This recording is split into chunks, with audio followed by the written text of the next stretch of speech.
responsabilidad. Como quiera, don Fray, cualquiera de las dos. Bueno, perfecto, padre. Vamos a ver, o podemos ir, creo que podemos ir iniciando ya, ¿verdad? Ya es hora, ya hay bastantes participantes y mientras hacemos la introducción y la oración, se nos terminan de conectar bastantes más. Perfecto, perfecto. Entonces, ¿ustedes quieren hacer la oración, por favor? De ¿Está bien? acuerdo, padre. Y la introducción y todo lo que gusten. Y luego ya que esté listo, me dicen, ¿no? Ok, Perfecto. gracias. Gracias. Bueno, muy buenas noches a todos los que nos acompañan en esta noche. Eh, gracias por acompañarnos. Hoy tenemos a un invitado muy especial, el Fray Benjamín Monroy Ballesteros. Él es un fraile capuchino, ¿verdad? Que con muy buena disposición accedió a acompañarnos hoy con este tema. Básicamente dos temas importantes que se relacionan con esta ya última sesión de Escuela para Padres, que es el desarrollo de la responsabilidad de nuestros hijos y también el manejo de la crisis como parte también de lo que normalmente sucede en las familias, ¿verdad? Que no están exentas nunca de problemas. Y cómo ver esos problemas también como oportunidades de crecimiento en la familia. Entonces vamos a iniciar con una oración. Como siempre, les agradecemos hacer las preguntas por el chat y al final pues las vamos a ir leyendo y también pueden participar directamente. Entonces vamos a iniciar con la oración. Nos ponemos en la presencia de nuestro Señor, en el nombre del Padre, del Hijo y del Espíritu Santo. Amén. Amén. Gracias, Señor, por dejarnos compartir en esta noche, este ratito, en compañía de tantos hermanos, padres de familia. Te pedimos, Señor, que inspires en nosotros tus dones para que podamos comprender estos temas, para que podamos asimilarlos, aceptarlos y llevarlos a la vida. Gracias, Señor, por las oportunidades que nos das día a día de ser mejores, de esforzarnos para ser cada día padres mejores, con una labor significativa en este mundo de hoy. Gracias, Señor. Amén. Amén. Amén. Entonces los dejamos con Benjamín. Bueno, pues buenas noches a todos. Les agradezco a Esteban y Hailey que me hayan invitado a estar con ustedes. Como ya lo dijo Esteban, me dieron el tema desarrollo de la responsabilidad y luego me dieron otros puntos para desarrollar este tema. Pues yo conozco mis limitaciones. Hablo de un tema que no conozco muy cerca, el de los padres de familia, los esposos, los hijos. Yo lo que conozco es a través de lo que he oído. En las tardes, yo en las mañanas me dedico a las clases, a veces también en las tardes. Doy clases, pero cuando no tengo clases, estoy para escuchar a las personas que me quieren contar problemas, que me quieren pedir un consejo o simplemente que los escuche. Y por eso conozco pues situaciones de padres de familia, de hijos, las relaciones de esposo. No lo conozco de primera mano, ¿no? Pero espero que pueda yo ayudarles en algo. Entonces, el tema es desarrollo de la responsabilidad.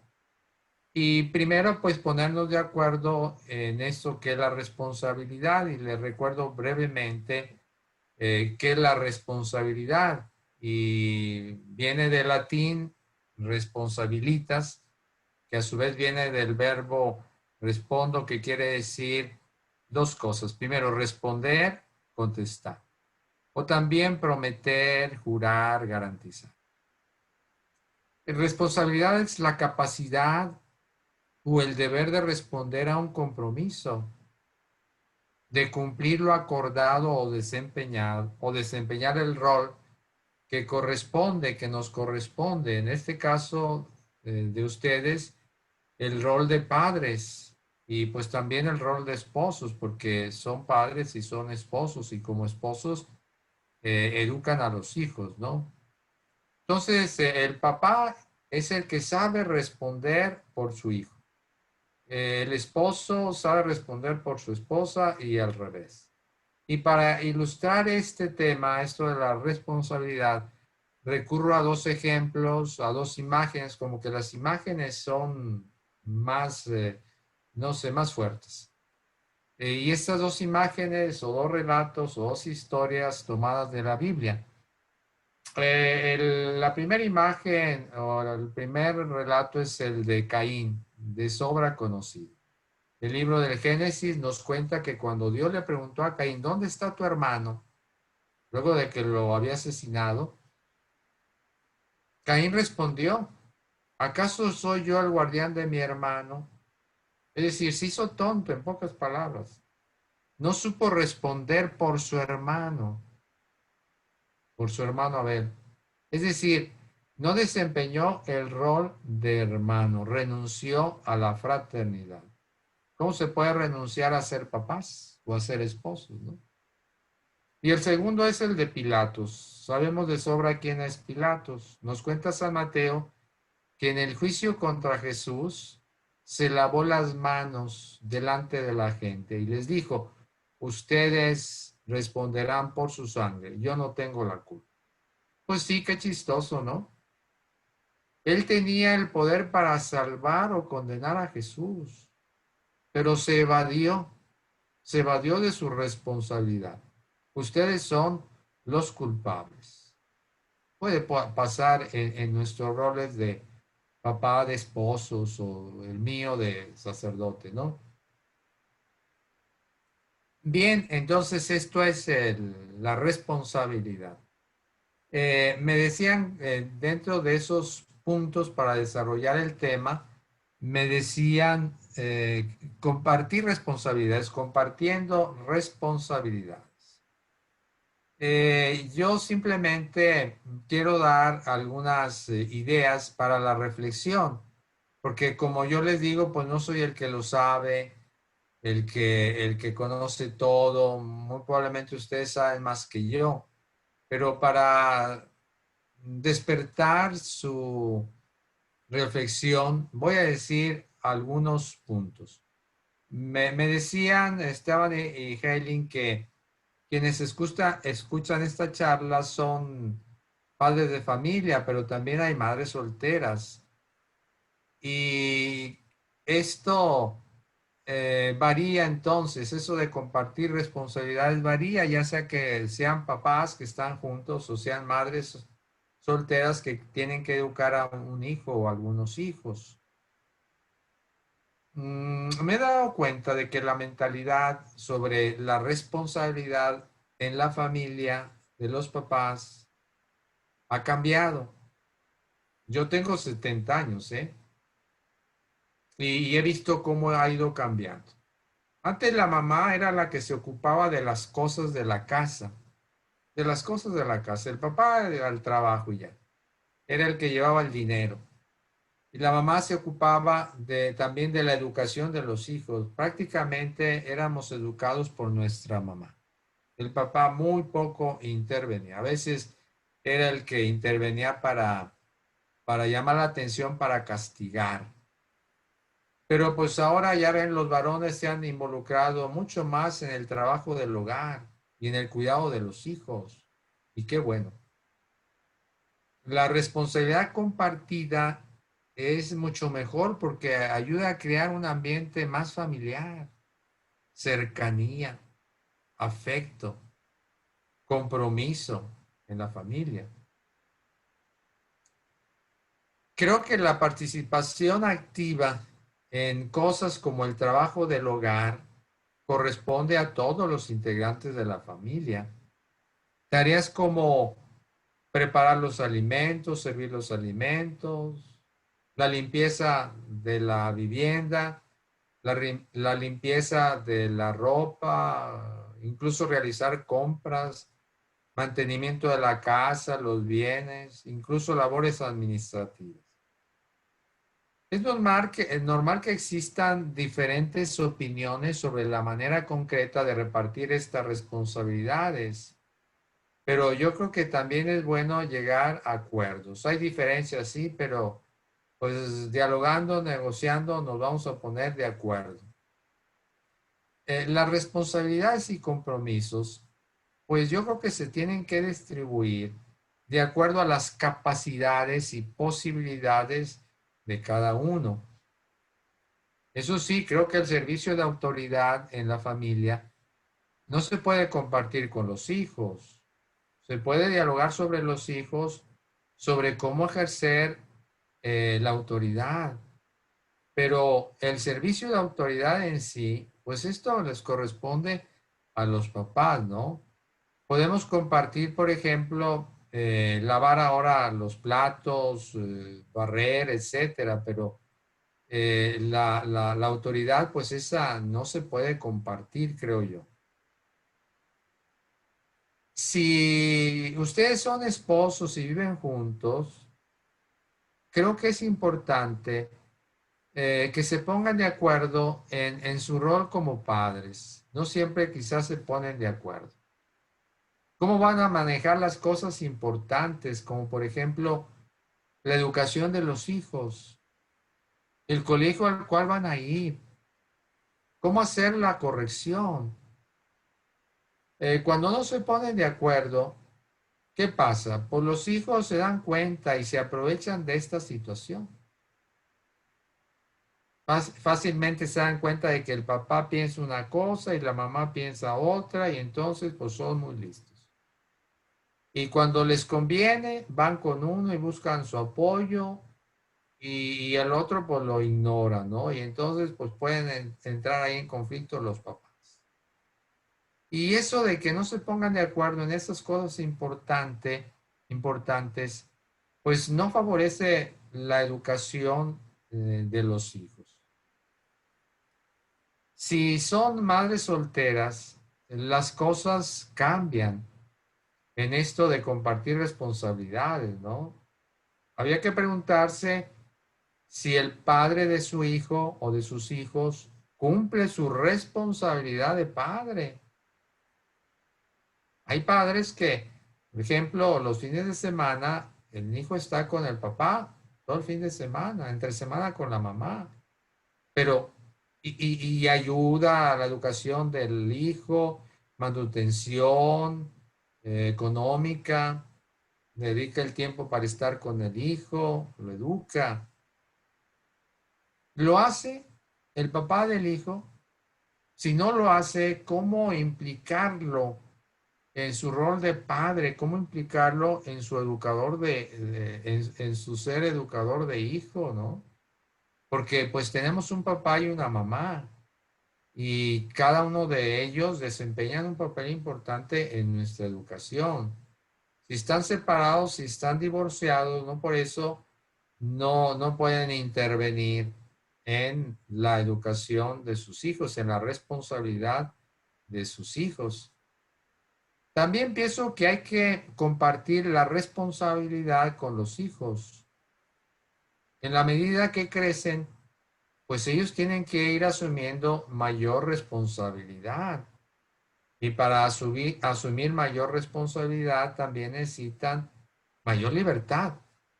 Porque recuerden que responsabilidad y libertad van de la mano. Quizás los hijos cada vez quieren mayor libertad, sí, pero también cada vez necesitan ser más responsables. A mayor libertad, mayor responsabilidad. Y darle responsabilidades, como decía, por ejemplo, el aseo de su cuarto, trabajos en el hogar, la administración de tiempo libre. Entonces, esas ideas sobre compartir responsabilidades, como me dieron varios puntos, y yo a veces estoy acostumbrado a desarrollar solamente un punto, pero bueno, me dieron varios puntos, entonces ahí están estas ideas para la reflexión. Dentro, el otro tema, el otro punto, perdón, que me dieron es, ¿qué necesito para vivir las consecuencias? Y después de decir unas ideas sobre este punto, ¿qué necesito para vivir las consecuencias? Voy a hacer un alto y pues si ustedes tienen algún comentario o alguna pregunta, entonces los voy a escuchar. Entonces, qué necesito para vivir las consecuencias? Vuelvo también a un relato. A mí me gusta mucho los relatos. ¿Por qué? Porque Jesús de Nazaret era eso, era una persona que contaba cuentos, relatos. Él enseñaba como jugando, es decir, Jesús de Nazaret montaba una escena, no podía hacerlo físicamente, pero en la cabeza, en la mente de sus oyentes montaba una escena y los invitaba a involucrarse para que cambiaran, ¿no? Entonces, por eso, aunque pues yo estudié teología sistemática y tengo muchos años dando teología sistemática y a veces es muy árida, pero con el tiempo me di cuenta de que hay que recurrir a los relatos. Bueno, imaginen ustedes a un niño. Está jugando dentro de la casa. Está jugando con una pelota. Y su madre le dice, mira, hijo, no juegues aquí porque te puedes golpear, te puedes pegar contra algún mueble. Pero el niño no hace caso, sigue jugando. Y pues sucede lo que era probable que sucediera. Se golpea la cabeza contra la mesa, empieza a llorar, bueno, un escándalo. La mamá para consolarlo, para que se calle, se acerca a la mesa y le da un golpecito a la mesa diciendo, mesa tonta. Como pueden ver, se está mandando un mensaje equivocado. Eso no hace al hijo responsable de sus actos. El niño va a crecer con la idea de que él no es responsable si hace algo malo. Los demás son responsables. Se quedará con la idea de que el responsable es el profesor, el compañero, la sociedad, quien sea. Como en el caso de Pilato, yo no soy responsable, los responsables son ustedes. He escuchado también muchas historias como esta, sobre todo en estos últimos años, no sé si también donde ustedes viven. Antes, cuando yo estudiaba la primaria que llamamos aquí o secundaria, pues el profesor tenía toda la autoridad y nos corregía. Pero también en esto ha cambiado mucho. He escuchado historias como esta que les digo. El profesor le llama la atención al niño o al adolescente. Se está portando mal. Y entonces el profesor le llama la atención. El muchacho no hace caso, se sigue portando mal. Entonces el profesor dice, oye, no, pues, ¿qué está pasando? Llama a los papás y les dice, oigan, miren, su hijo pues está portándose mal, a ver qué podemos hacer, ¿no? ¿Qué hacen los papás? Defienden al hijo. Mi hijo es muy bien portado. No, profesor, ¿qué trae? Usted está mal. Mi hijo es muy bien portado. Nuevamente, los hijos están recibiendo un mensaje equivocado. De esta manera se engendran personas irresponsables. O como me dijo un día una señora, padre, pues pequeños monstruos. Me lo dijo porque pues yo me he vuelto muy tolerante con los niños. Entonces, en una misa, durante la misa estaba empezando la misa, la lectura, si un niño ahí muy cerca de donde se leen las lecturas, jugaba con una moneda, la aventada contra el principal. Bueno, yo tolerante, ¿no? esta señora se acerca al niño de muy buena manera y lo saca fuera de la iglesia, ¿no? Al final fue y me dijo, padre, yo creo que usted tiene que llamar la atención, porque si los niños no se portan bien en la iglesia, no se van a portar bien en ninguna parte y van a ser pequeños monstruos, ¿no? Pero bueno, yo con el tiempo me di cuenta que llamaba a veces la atención y la misa se ponía tensa. Yo una vez seguí el consejo de la señora y llamé la atención y se puso aquello tenso. Entonces yo dije, no, Chihuahua, mejor no. Ah, ya. Que los papás reaccionen, que se den cuenta que ellos son los que tienen que estar cuidando de sus hijos y los traen a la misa, no estar yo haciendo todo. Creo que en la formación es importante que los hijos se den cuenta de las consecuencias de sus actos. Conozco padres de familia, que se enteraron de que su hijo lo metieron a la cárcel porque en la noche aquí hay medidas antialcohólicas. Y lo detuvieron, hicieron la prueba antialcohólica y venía manejando ebrio. Lo metieron a la cárcel, ¿no? Pues el hijo, papá, ven, sácame y todo. Y sí, ahí van y luego ahí sueltan, aunque sean, no sé, $100, 200. Sáquenlo, ya. Pero otros no. ¿Sabes qué? Vas a pasar al menos aquí la noche para que aprendas que tus actos tienen consecuencias negativas. La impunidad, pues, engendra irresponsabilidad. Bueno, esto respecto de los dos primeros puntos que me dieron compartiendo responsabilidades y qué necesito para vivir las consecuencias. Entonces, como son varios temas, por eso doy unas ideas. Si ustedes tienen alguna pregunta, me dicen y dialogamos. Si no, pues seguimos. Veo que el chat, a ver, el chat. mm, buenas noches, más bien buenas noches, Sí. perdón. Ok. Entonces, si no hay nada, adelante, ¿verdad? O Padre, si una consulta que en este tema es muy frecuente, el tema del castigo físico. Eh, ¿Qué tan conveniente es? ¿Se puede realizar? ¿No se puede realizar? ¿Se recomienda? ¿No se recomienda? ¿Cuál es su criterio, padre? Bueno, pues hay de cultura a cultura, ¿no? Cuando yo era chico, los papás se quitaban el fajo, el cinto y nos daban unos cintarazos, ¿no? Los los profesores tenían una regla, pon la mano y bolas, bolas, bolas, ¿no? Ahora, ¿qué es lo que yo pienso? Yo pienso que es necesario corregir, eso sí, sin ninguna duda. Hasta dice la Sagrada Escritura que Dios usa la vara de la corrección, pero la vara de la corrección no es una vara de así de membrillo, ¿verdad? No. Yo creo que, personalmente creo que la violencia física, para mí, la violencia física, solamente en casos yo creo que muy extremos. Y nuevamente, pensemos en Jesús. Pensemos en Jesús. ¿Cómo hizo la corrección?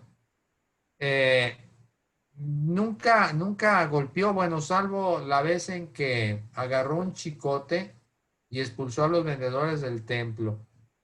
Esa fue la única vez que usó violencia física, ¿no? Y cuando Pedro sacó la espada y le cortó la oreja a uno de los que le dijo, ¿sabes qué? No, esto no. Yo pienso, pero claro, hay cultura. Yo pienso que nada mejor que la disuasión a través de la palabra. No sé, probablemente el Espíritu de Dios les dé en esos momentos palabras para que ustedes con firmeza, mucha firmeza, pero también con mucha ternura, corrijan al hijo. Yo eso es lo que pienso. Más adelante, cuando hablen ustedes de cuando me pidieron ustedes que un método de disciplina, ahí voy a hablar a continuación de eso, del método de disciplina. Y voy a usar el método de disciplina que usaba Jesús, ¿verdad? Pero así concluyendo, yo particularmente creo que no, porque yo lo viví. Y claro, yo no me quejo de esa educación que me dieron. Me enseñaron muchas cosas y aunque me pegara a veces y todo, porque pues ya a veces porta uno mal, y creo que a mí personalmente me hizo bien, pero yo no la recomendaría. Es más, yo no la haría con mis hijos si yo tuviera hijos. Ok, muchas gracias. Entonces damos, si quiere continuamos y más adelante vemos si alguien más tiene preguntas. Claro, y ahí está el chat, ustedes pueden estar viendo el chat, ¿no? Sí, sí, ajá, nosotros sí vemos el chat y cualquier cosa se la leemos y o que Muy vayan bien. apuntando ahí la pregunta. Sí, sí. Yo estoy viendo también ahí un poco, estoy viendo de vez en cuando el chat, pero no quiero perderme mucho. Me dijeron también un método disciplinario. Un método disciplinario. A propósito de esto. Basado en la responsabilidad, ¿no? Pues a mí me parece que el mejor método disciplinario basado en la responsabilidad es un método basado en el amor.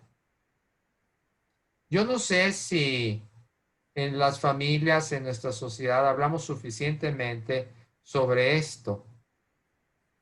Si educamos a los hijos en el amor, si nos educamos a nosotros mismos en el amor, y miren, los papás se preocupan mucho de darle una buena formación a los hijos, que sean buenos profesionistas, que estudien en los mejores colegios, etcétera. Y qué bueno. Aprendemos una profesión, aprendemos a conducir un carro, a manejar los sofisticados aparatos producidos por la tecnología, un montón de cosas aprendemos. Pero no quedemos en la cuenta de que necesitamos también aprender a amar. Los niños a veces aprenden muchas cosas sofisticadas, pero no aprenden la sabiduría, no aprenden a manejar, por ejemplo, sus sentimientos, a moderar sus impulsos, etcétera, ¿no? Entonces, a veces no caemos en la cuenta de que necesitamos aprender a amar y que quizás esta es la tarea más importante de toda la vida. Aprender a amar no es nada fácil para nadie, aun cuando ya tengamos mucha madurez. Pero a pesar de las dificultades que comporta aprender a amar, es vital para nuestra vida y en la formación de los hijos enseñarlos a amar, o como dicen algunos, el arte de amar. Sobre esto quiero decir, sobre este método de disciplina, pues quiero decir algunas palabras porque también podía extenderme mucho, ¿no? Lo primero que quiero decirles es algo que parece desconcertante. Estoy diciendo que hay que aprender a amar. Y sin embargo, resulta que el amor no se aprende, que ya nacimos con él. Me llamó mucho la atención un pequeño tratado sobre el amor de un santo padre, San Basilio Magno. Él dice que el amor no es algo que pueda aprenderse con unas normas y preceptos, fíjense. No es algo que pueda aprenderse con unas normas y preceptos. Yo que estaba pensando en Jesús, ¿no? Tampoco es algo que pueda enseñarse. El amor no se puede enseñar, ni tampoco se puede aprender. ¿Qué pasa? Bueno, sigo con San Basilio, dice, aunque nadie nos lo ha enseñado, amamos a todos los que de algún modo están vinculados muy de cerca a nosotros y rodeamos de benevolencia por inclinación espontánea a aquellos que nos complacen y nos hacen el bien. Es decir, traemos en el alma, traemos en los genes, traemos en la sangre la necesidad de amar, la capacidad de amar, el impulso amoroso. Y nos lo dice la experiencia. Espontáneamente amamos a nuestra mamá, a nuestro papá. Amamos a nuestros hermanos, a los amigos, las cosas que nos gustan. Y San Basilio, en este tratado sobre el amor, continúa, dice, desde que empieza a existir este ser vivo que llamamos hombre, es depositada en él una fuerza espiritual a manera de semilla que encierra en sí misma la facultad y la tendencia al amor. Qué belleza, ¿no?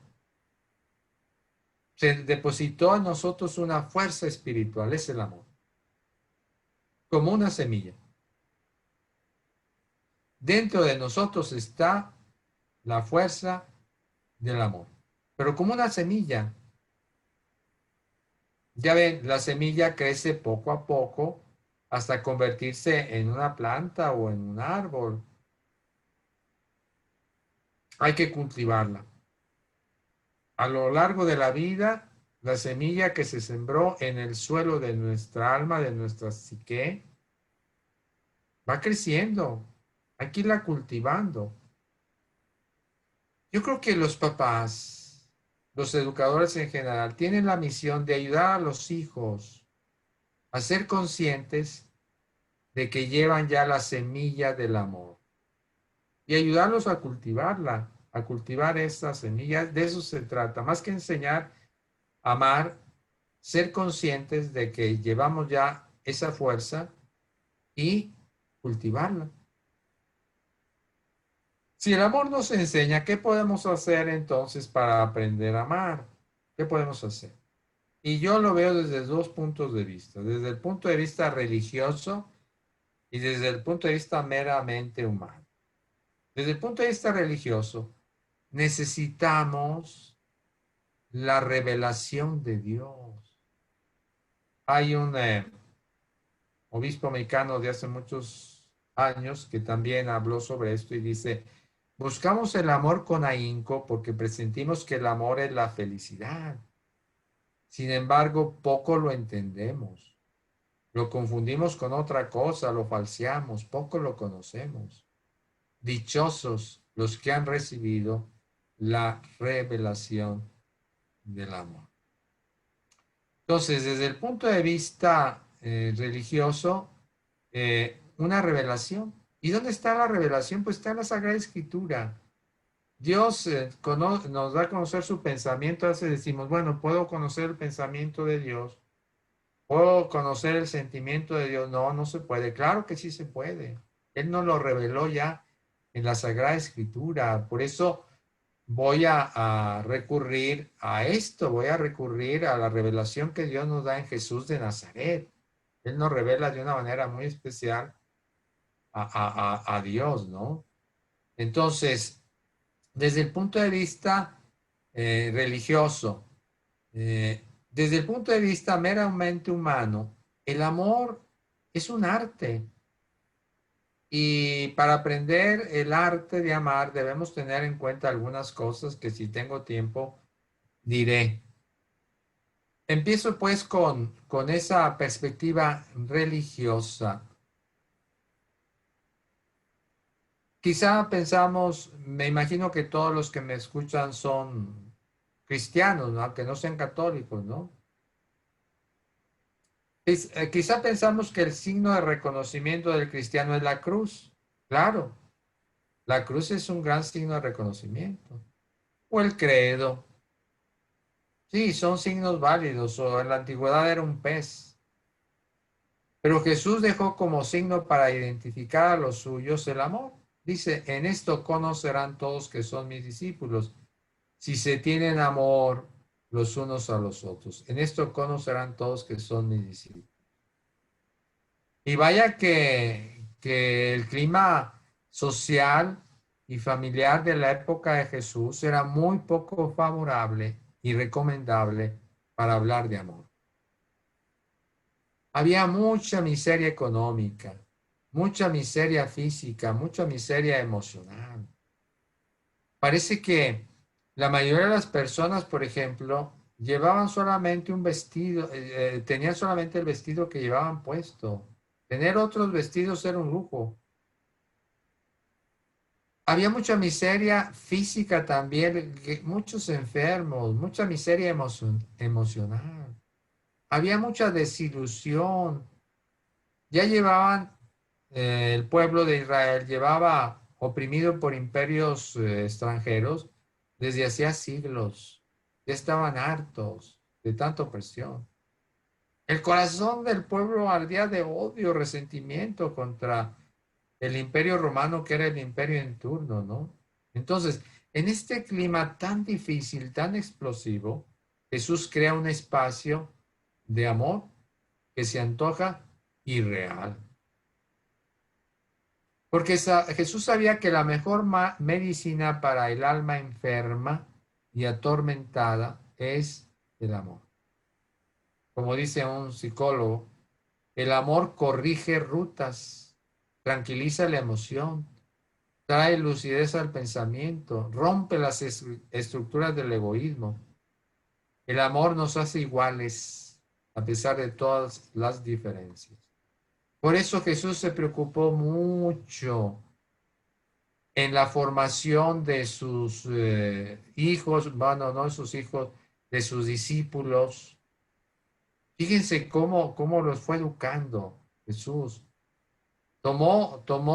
Era así como piedra bruta, no escogió de gente ya formada, escribas, fariseos, no, no, no.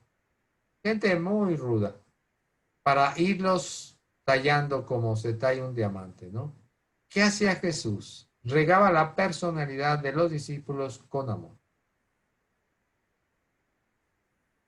¿Cuáles son esos puntos del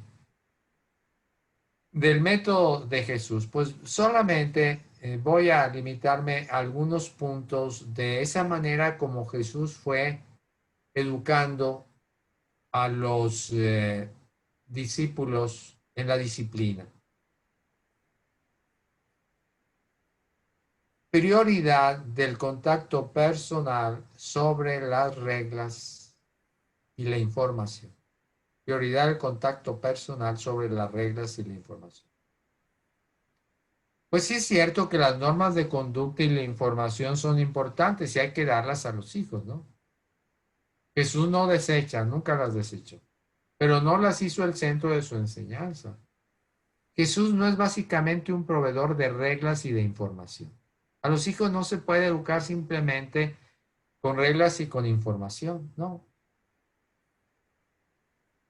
¿Por qué las reglas de conducta no son el centro de la manera como Cristo fue educando a sus discípulos? Porque las leyes, las reglas de conducta buscan cambiar de afuera hacia adentro, quieren cambiar el comportamiento exterior. En cambio, Jesús se preocupa por cambiar el interior. Las reglas corrigen la parte superficial de las personas, las rutas exteriores. Jesús quiere cambiar el interior, el corazón.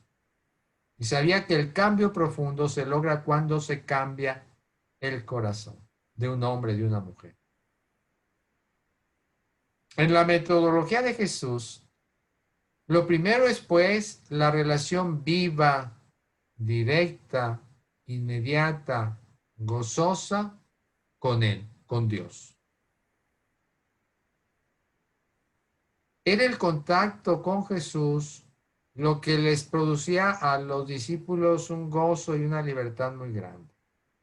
Un cambio interior que necesitaba echar raíces y fue echando raíces poco a poco en estos territorios medios torcidos y tortuosos de nuestra alma. Y si Jesús los cambió en 3 años, un cambio profundo, fue porque fue a las raíces. Y ahí tienen, por ejemplo, a San Juan, evangelista, que pues yo pensaba que había sido un hombre muy amoroso porque escribe cartas maravillosas sobre el amor y Dios es amor. Y nada ven ustedes en las primeras épocas. Juan era un hombre resentido. Cuando no lo reciben en un pueblo, que se dirigen a Jerusalén, dice, Señor, ¿quieres que hagamos bajar fuego del cielo y que lo destruya? Fíjense, qué rencoroso, qué asesino incluso. Y sin embargo, ese hombre que aparece ya en los evangelios tan amoroso, ¿qué sucedió? El método que utilizó Jesús. Y es de este contacto con Jesús donde brotan las normas. Por eso, una primera tarea es, desde el punto de vista de papás, pues ese trato muy personal, muy directo, muy inmediato con los hijos. Y si nosotros queremos aprender de Jesús, buscar la relación personal, viva, directa, gozosa con Cristo. Y a lo mejor aprendemos de Cristo cómo educar a los hijos. El método de Cristo lo aplicamos a los hijos, ¿no? Otra cosa. En el método de Jesús hay un espacio para los errores. Hay un espacio para los errores. Generalmente en el mundo del trabajo, al menos aquí en Monterrey, no se admiten errores, ¿eh? No se admiten errores. Y esto pues estresa a la gente, ¿no? Pero Jesús educó a sus discípulos para que no se desanimaran cuando cometieran errores, que no se desanimaran y que aprendieran a crecer en ellos. Esas dos cosas. Que no se desanimaran cuando se equivocaban y que aprendieran a crecer en sus equivocaciones, en sus errores. Los errores nos ayudan, entre otras cosas, a conocernos mejor a nosotros mismos. Nos hacen mejores.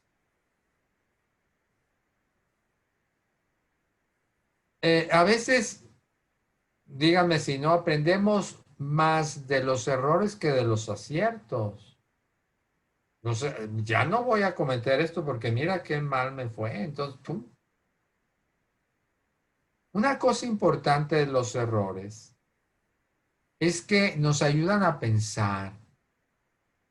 Y creo que una tarea importante de los papás en la educación de los hijos es esta.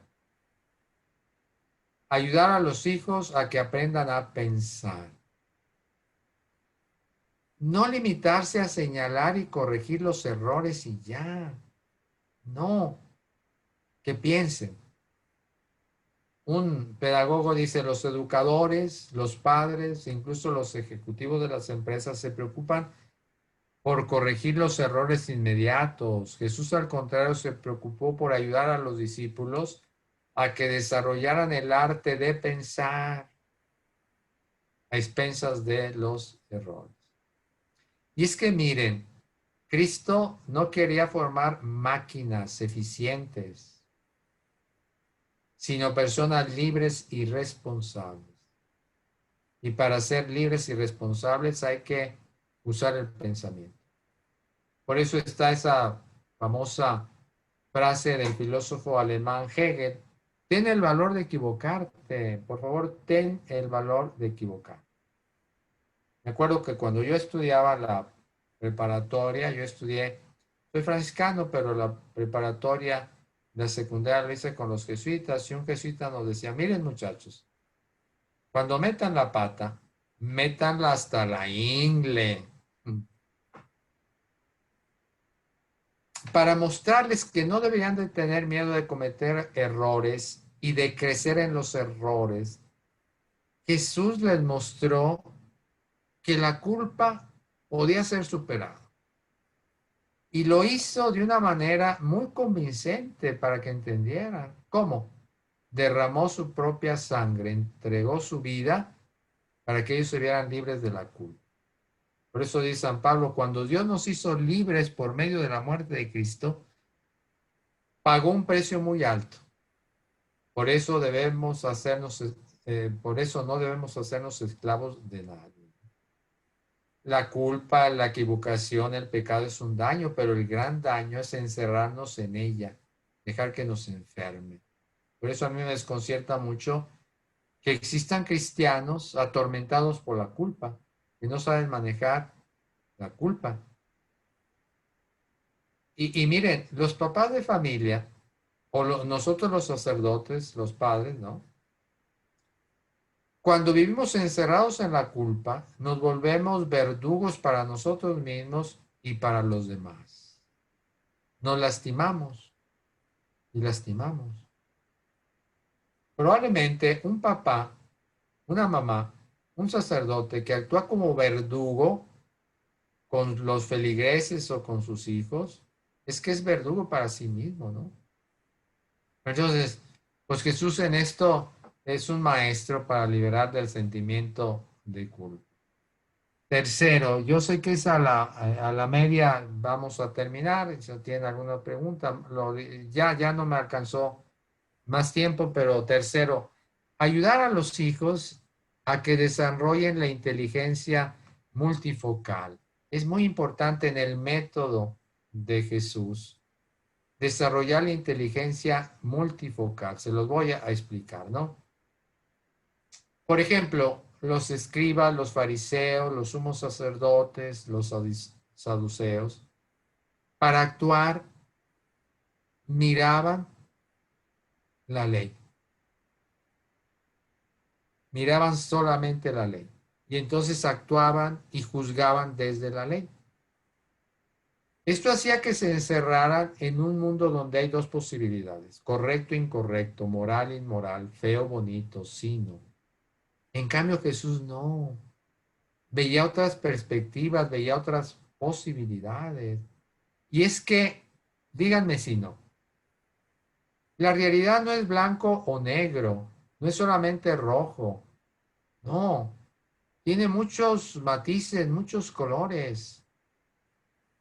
Por eso para tomar decisiones, para actuar, Jesús miraba la ley, pero también miraba a la persona concreta, la situación concreta que vivía la persona, miraba al Padre del cielo. Por tanto, la visión de la realidad de Jesús era muy amplia, por eso podía ver mucho, podía ver lo que otros no ven. Y cuando nosotros vamos desarrollando esa inteligencia que ponemos en varias partes, entonces se amplía el horizonte.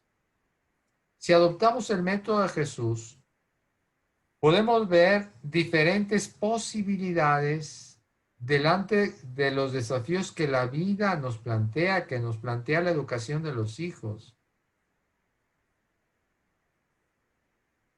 No podemos cerrarnos a una sola opción. Y no sé si ustedes recuerdan esa fábula del elefante y los ciegos. Hay un video, pero como no se puede ver bien, se la recuerdo así muy rápido, ¿no? 3 ciegos se enteraron de que había llegado un elefante de visita a su ciudad y sentían curiosidad de verlo, pues ¿cómo? Más bien los llevaron ante el elefante, los 3 se acercaron simultáneamente al animal para palpar. Se obstaculizaban. Y entonces uno palpó una parte, uno tocó la trompa, el otro una pata, el tercero una oreja.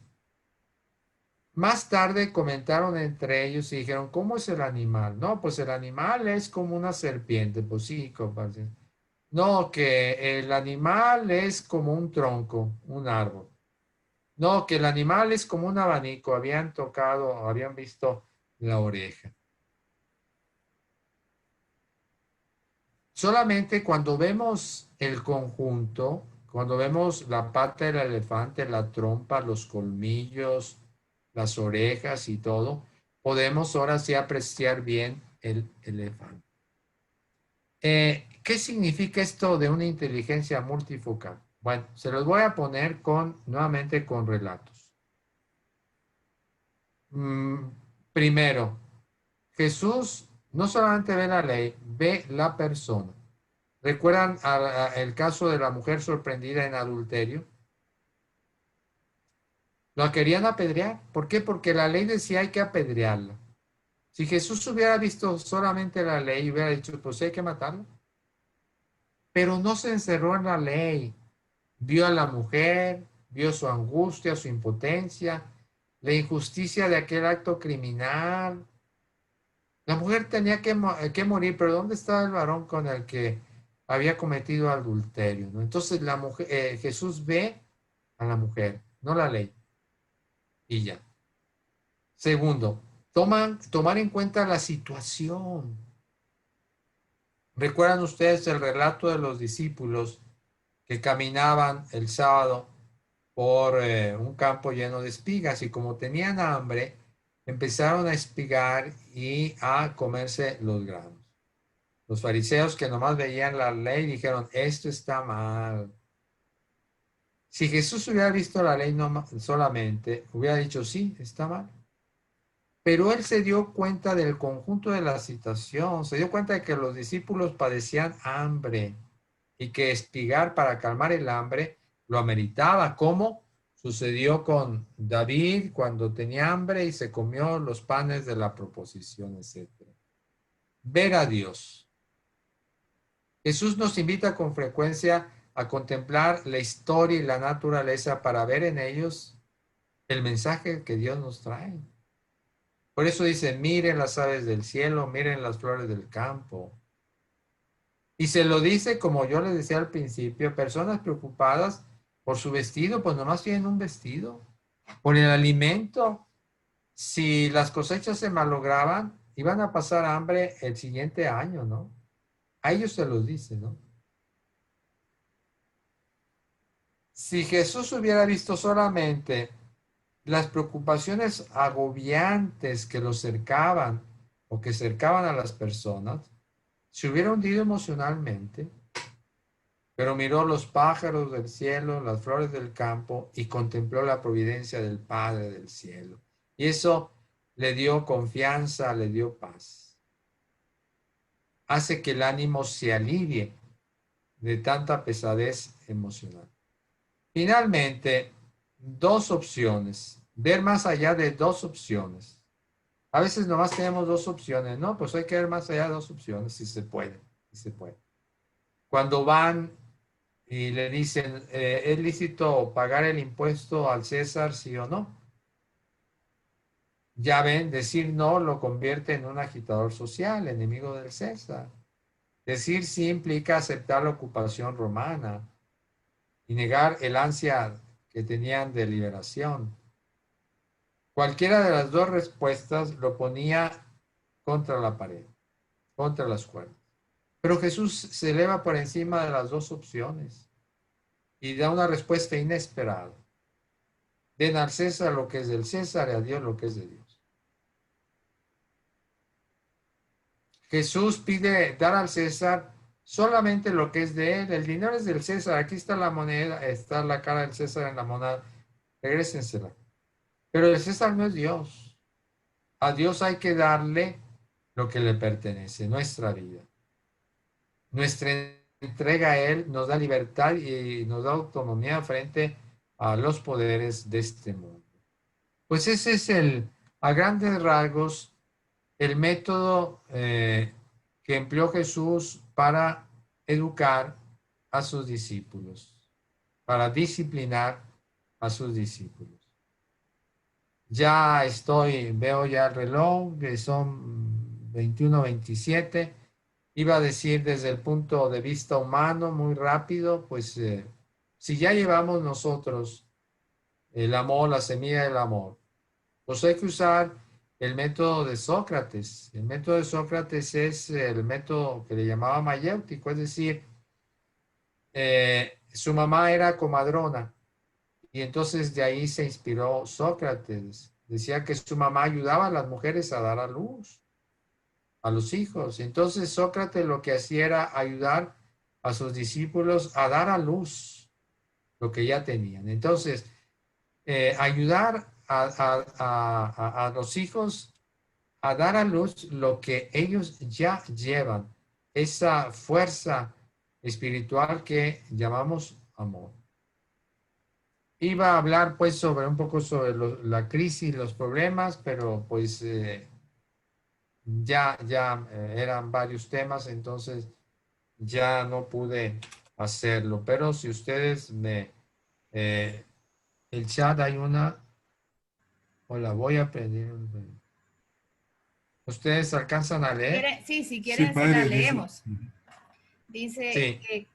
Cari, dice, hola, yo aprendí en un taller de oración y vida a hacerme una pregunta muy especial antes de actuar o juzgar a alguien.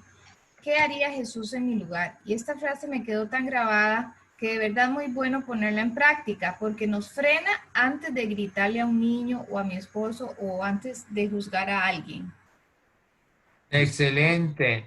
Ella está comunicando una experiencia que le ayudó, ¿no? Y sí, el padre Ignacio Larrañaga, yo no soy capuchino, yo soy franciscano, es otra rama de los franciscanos, pero el padre Ignacio Larrañaga, un hombre muy sabio, yo escribí un libro sobre contemplación y el padre Ignacio Larrañaga me hizo el prólogo, ¿no? Entonces, sí, él insiste en que, ¿qué haría Jesús, no? Y por eso yo les digo, ok, aquí concretamente, ¿qué hizo, qué hizo Jesús en la educación él no tuvo hijos, pero la educación de sus discípulos? ¿Qué hizo? Y esas, ¿cuántas ideas que les di? Padre, tal vez, bueno, mientras alguien más hace alguna pregunta o algún comentario en el chat, si quiere compartirnos un poquito sobre el tema de la crisis, ahora que lo necesitamos tanto, ¿verdad? En medio de esta situación mundial, Sí. Sí, nos muchos vendría muy a bien. dicen que hay niños, ¿verdad? Que puede hacer que se depriman un poco porque no pueden salir, o adolescentes que de ahí antes ellos les gusta estar afuera con sus amigos y algunos padres nos han dicho que, ¿verdad? ¿Cómo manejarlo? Y los jóvenes también Y con también el papá, ¿verdad? Que también otra situación de que todos estamos juntos y decía el hermano de Esteban, dice, porque él es jefe, dice, han llegado padres de familia y esposos a decirle, por favor, déjeme volver a la oficina porque yo ya me voy a matar con mi esposa y es un caos en la casa. Entonces, tal vez un poquito, ¿verdad? Yo sé que usted tiene mucha experiencia en esa parte también. Rápidamente, esta parte estuvo hermosa y más bien estamos grabando esto porque sí, estos pasos muy bonitos, pero también rápidamente tal vez algunas palabras de aliento a esos papás y que nos pueda servir. Bueno, miren, tantas cosas que se me pueden ocurrir, ¿no? Porque, por ejemplo, mm, ver, saber detectar si yo estoy en una crisis. Bueno, ya detecté que estoy en la crisis. Quizá lo que puedo decir en estos momentos es por qué de la crisis. Hay que ver el porqué de la crisis. Y luego también sería muy interesante qué estamos haciendo frente a la crisis. Muchas veces hacemos lo que no debemos de hacer. Y cuando hacemos lo que no debemos hacer, entonces la crisis se vuelve crónica y no salimos.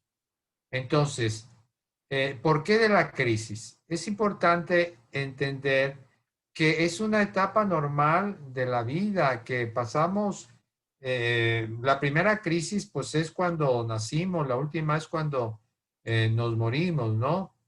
Y ahorita, en este tiempo que estamos viviendo la crisis, parece absurdo lo que les voy a decir, pero los maestros espirituales enseñan que es Dios quien nos conduce a la crisis.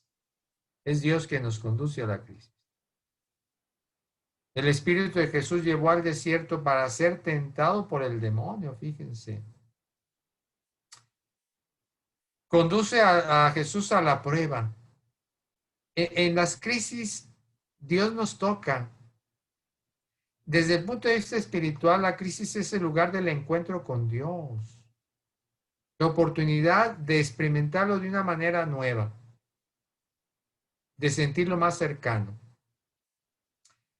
Desde el punto de vista religioso, desde el punto de vista psicológico, el objetivo es reestructurarnos, cambiar, dejar cosas que tenemos que dejar y ir adoptando cosas que debemos de adoptar, ¿no? Pero, pues, cuando se toman eh, mm, medios equivocados para salir de la crisis, entonces no nos va a servir de nada. Y algunas maneras equivocadas para frente a la crisis se lo digo rápidamente, ¿no? Simular que no pasa nada. Pues no, sí está pasando, ¿no? Y al decir no pasa nada es para evadir la situación, pero no es la respuesta. Otros ahorita se están volviendo agresivos y hostiles, ¿sí? De ordinario a lo mejor no eran así. Entonces, se preguntan, bueno, ¿por qué de pronto se volvieron agresivos? Bueno, pues es porque hay una crisis que no se reconoce y no se sabe superar. Eh, Hay quien busca refugios fallidos, por ejemplo, el alcohol o estar viendo la televisión todo el rato. No sé pero estos refugios no son buenos, son fallidos. Otras quizá están buscando reformas exteriores. A ver, vamos a cambiar la casa acá, la mm, fachada, pintar por aquí y por allá. No. No se trata de cambiar lo exterior, se trata de cambiarnos a nosotros. Mientras no vayamos al fondo de nuestra alma y la crisis nos está obligando, en cierta manera, a vernos como en un espejo, qué es lo que hay dentro de nosotros y cuando vemos qué es lo que hay dentro de nosotros, que ya debemos de dejar. Hay que buscar nuevas formas de vida, nuevas maneras de ser.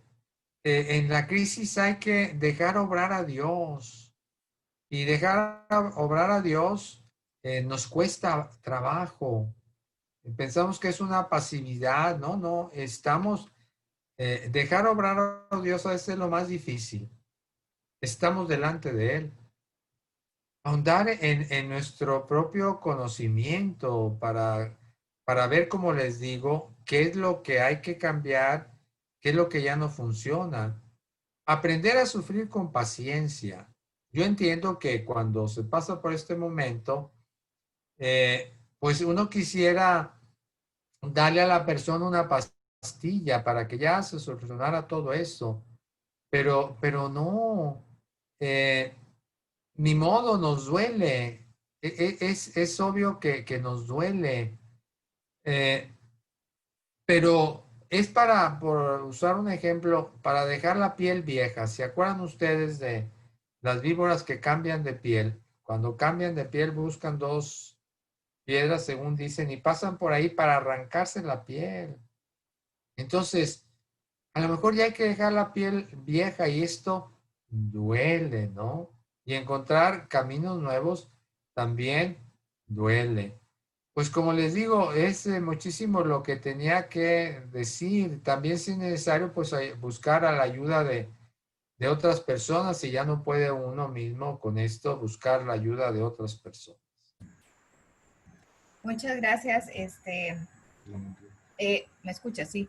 Aquí nos Sí, sí. comenta Alexandra que sí, que las crisis no son del todo negativas, hay que ver la posibilidad de cambio, de mejorar y que ocurren por un propósito. También nos comparten que Cari, que ella pasó por una prueba en su vida y que al principio se enojó con Dios pero que durante la prueba comprendió el propósito y que terminó que se enamorara de él en medio de la prueba y que en realidad fue una bendición y que dice, Jesús nos lleva al desierto para que nos fijemos en él, como usted dijo, ¿verdad? Pues delante de eso, ¿qué puedo decir? Nada, ya ellos lo experimentaron, se dieron cuenta de que la crisis tiene un poder curativo enorme y que si no hay crisis hay que inventarlas, ¿eh?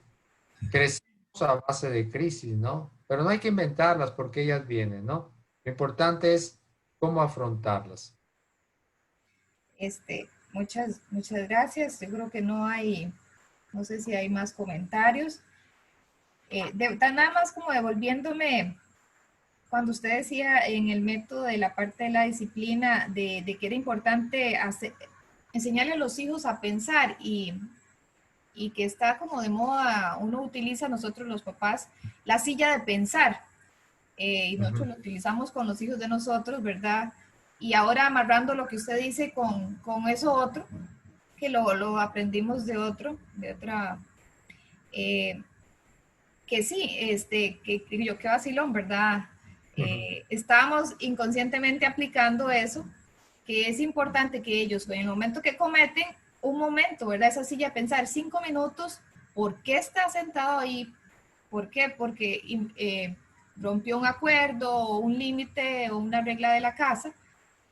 Pensar, ¿verdad? No solo el castigo, bueno, no, aquí no hablamos de castigo, sino la consecuencia, como dijo usted, ¿verdad? Que aprender de la consecuencia, que es muy bueno, porque también en la vida, compañeros o amigos, hemos visto que tal vez, como dijo usted, tal vez los chineamos, aquí en Costa Rica decimos chineos o sobreprotegemos, y al final en adultos se hacen, que quedan como inmaduros, ¿verdad? Uno mira, choqueo, y quiere todavía papi, mami o mis amigos me resuelvan los problemas. Uno lo echa de ver, ¿verdad? Cuando dice uno, pero ya está muy grande, ya está muy grande. Eso me gustó toda la reflexión que usted hizo de Jesús, que es muy bonito, ¿verdad? Sí, me habían dicho ustedes que metiera algo espiritual, ¿se acuerdan? Sí, sí. Entonces yo dije, bueno, pues también dentro de esto tema que me dieron, pues voy a meter un tema espiritual, que es precisamente esto, ¿no? Sí, es que en las consultas vimos que los pusimos como a meditar cuáles eran las áreas donde ellos analizaron que tenían que mejorar y pusieron que la parte espiritual están un poco débiles. Entonces, de verdad se lo agradecemos que nos lo haya presentado de esa manera. Y también en la crisis, usted nos está diciendo que la oración, bueno, el encuentro con Jesús en medio de la crisis, bueno, encontrarnos con Él, y ahí tenemos que orar, ¿verdad? En la crisis, entonces acercarnos, hemos insistido que orar un poquito más individual, con los hijos, en familia, eh, para todo, ¿verdad?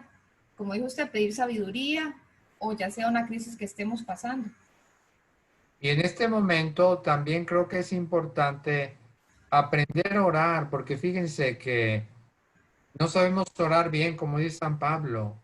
Y yo me he dado cuenta, otra cosa, que así como le decían, aprendemos muchas cosas, pero a veces no aprendemos a amar. Sucede lo mismo con la oración. La oración se puede mejorar muchísimo, mejorar mucho la calidad de la oración. Como estamos vivos, estamos evolucionando. Y si no si no va evolucionando nuestra oración, entonces llega un momento en que ya como que ya no nos funciona. Haz de cuenta que mi trajecito de primera comunión me lo quiero poner cuando ya tengo 20 años y ya no me funciona. ¿Por qué? Pues porque tengo que ir también madurando mi manera de orar. Mi fe va creciendo. La fe está viva y entonces va atravesando por diversas etapas. Entonces aquí también puede ser un momento para eso, para medir, verificar la calidad de mi oración y si es necesario mejorarla, pues mejorarla. Por ejemplo, alguien dijo que siguió los talleres de oración y vida pues ahí el padre Ignacio enseña cómo orar, ¿no? Bueno, a propósito de lo que decía Hailey de que hay que orar, sí, sí hay que orar, pero bueno, a veces la cuestión es que, como dice San Pablo, no sabemos orar bien, ¿no? Por eso el Espíritu Santo viene en ayuda de nuestra debilidad. Ok, creo que ya no hay más consultas. De lo que queda es agradecerle de verdad de corazón. Sabemos que usted está muy ocupado, ha sacado un ratito para compartir aquí con nosotros, la mayoría ticos, creo que todos somos ticos, y de verdad muchas gracias por su disposición. Bueno, pues a ustedes, gracias porque son unos papás responsables, a propósito de la responsabilidad, conscientes, que saben de que pueden aprender mucho y muchas veces entre ustedes mismos se pueden ir enseñando y retroalimentando, ¿no? ¿Por qué? Porque ustedes están viviendo esto. Yo, bueno, pues me dijeron, dije, pues voy a dar algunas cosas que puedan servirles, pero les agradezco y los felicito porque están preocupados por ser cada vez mejores papás y ojalá que todos los papás fueran así. Sí, muchas Felicidades. gracias, padre. Vamos a usarnos un momentito para pedirle a usted la oración y la bendición. Nada más, antes de eso, un pequeño anuncio, ¿verdad? Vamos a colocar en el chat del WhatsApp la sesión de esta semana, ¿verdad? Y también un pequeño mensajito ahí para que, si lo tienen a bien, puedan compartir esta escuela de padres con otros padres, ¿verdad? Que quieran llevar también el contenido, los materiales, todos quedan ahí en el canal de YouTube, entonces les vamos a compartir ese contenido dentro de un ratito. Entonces, muchas gracias también a todos los papás que nos acompañaron hoy, que nos han acompañado durante la Escuela de Padres y animarlos, ¿verdad? Para que sigan adelante, luchando. Todos estamos en la lucha, ¿verdad? Para eso estamos acá en este mundo, para luchar y Como dijo el para padre, salir adelante a entre todos. apoyarnos mutuamente. Algunos tienen ideas y todo, de verdad, apoyémonos para salir adelante en medio de esta lucha, ¿verdad? Constante. Y también hacerle el pequeño comentario, ¿verdad? Que el padre, el Fray Monroy, él es autor de muchos libros. Si ustedes gustan, nos pueden contactar también por ese tema, ¿verdad? Conocemos muchos de los libros del padre y son libros muy bonitos, muy amenos a la lectura y también nos pueden preguntar sobre cómo conseguirlos también para poderlos leer. Son libros amenos y cortitos normalmente, ¿verdad? Para los que no acostumbramos lectura muy larga. Entonces, muchas gracias y padre, le robamos un ratito más de su tiempo para que nos regale La bendición y una la oración oración. final y la bendición. ¿Cómo no? Pues, Padre, te agradecemos esta noche. Tú has estado con nosotros, tu espíritu de verdad que nos ayude a llegar a la verdad plena. Te damos gracias por nuestras familias, son un gran don. Te damos gracias por el esposo, por la esposa, por los hijos. Te damos gracias también, Padre, por las dificultades, porque como dice San Pablo, en todas las cosas interviene Dios para bien de los que le aman. Amemos a Dios, esa es nuestra tarea. Si amamos a Dios, todas las cosas, incluso las cosas difíciles, incluso las cosas que parecen malas, son para nuestro bien. Y terminemos pidiéndole la bendición al Señor. Yo voy a usar la fórmula que usaba San Francisco de Asís. Yo soy franciscano, entonces la fórmula que usaba San Francisco de Asís. Que el Señor los bendiga y los guarde. Les muestre su rostro y tenga misericordia de ustedes. Que vuelva su mirada y que les conceda la paz. Que la bendición de Dios misericordioso, Padre, Hijo y Espíritu Santo, descienda sobre ustedes y los guarde ahora y para siempre. Y para todos sus trabajos. Amén. Amén. Pasen buenas a todos. noches. Muchas Hasta gracias. luego. Padre. Saludo. Adiós. Buenas noches. Gracias.